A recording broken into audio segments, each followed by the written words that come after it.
This one thing is going to turn your video into a movie. Well, not quite, but this is one element that's going to make your shot a lot more cinematic.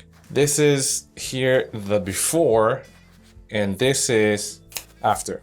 So now we have this atmospheric haze in this scene, making it look a little bit more cinematic. You may think that this is just fog, and why is that even needed? The reason why is because atmospheric haze adds depth to a scene, making your 2D image that you're capturing with your camera look a little bit more 3D. So today we'll be going to take a look at this portable smoke machine, the LensGo by LensGo. Before we continue though, this is not a sponsored video, but I did get sent this for me to try out, but LensGo does not get to see this video before you do. The quality of this fog is actually quite nice. I hazed this room for about a minute or two, and I just used the board to spread that fog around, and now I get really nice atmospheric haze.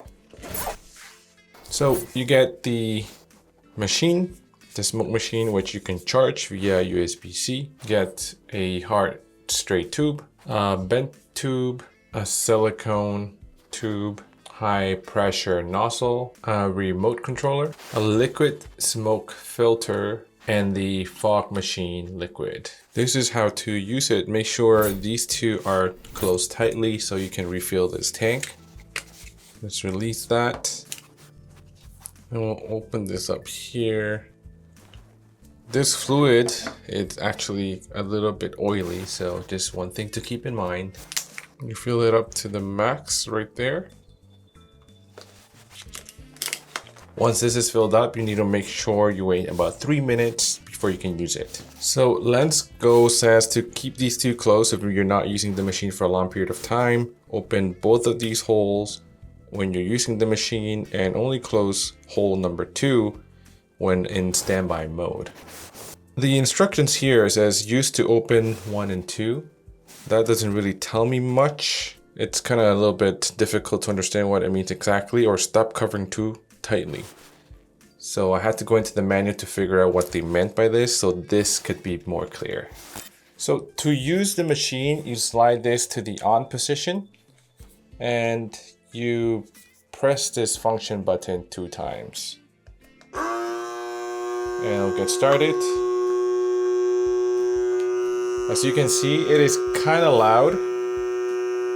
You press it once, you stop it. So it's a bit of a loud machine, so that's something to keep in mind. The other thing too is that it is not very obvious here in the controls that you have to double tap this to get it started and tap it once to stop it.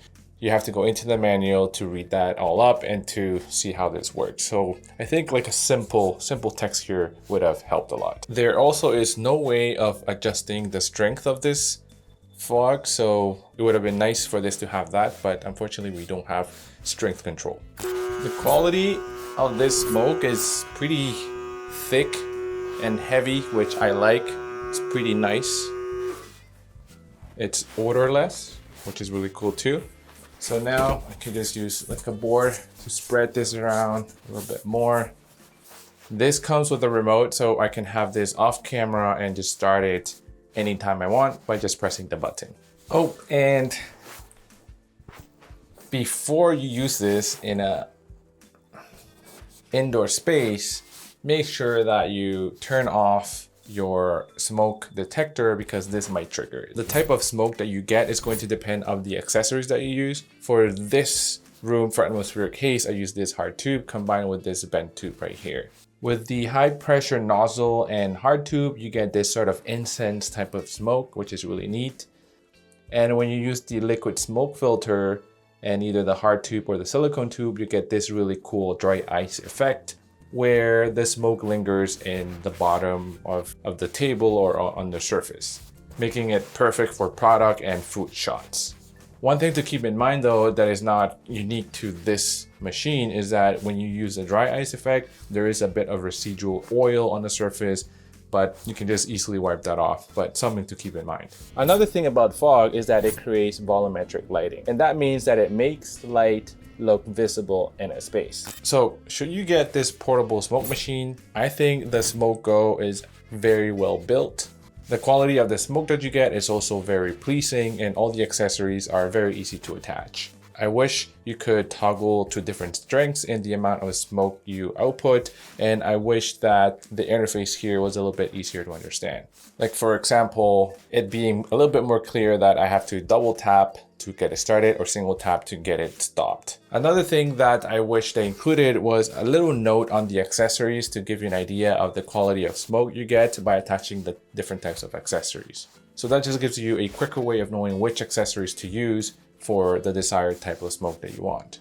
The remote here is quite handy, but I did wish that it had Bluetooth control via an app, which it isn't possible right now. So maybe they'll include that feature in a future iteration. Overall though, this is a really good quality smoke machine that is portable, lightweight, and it's going to just add a lot more volume, atmospheric haze, and this will just help make your shots more dynamic. In my opinion, this is great to pick up for small shoots or small spaces. I hope that this helped you in any way, and if you're still around, here are 2 videos you could watch next, and I'll see you there.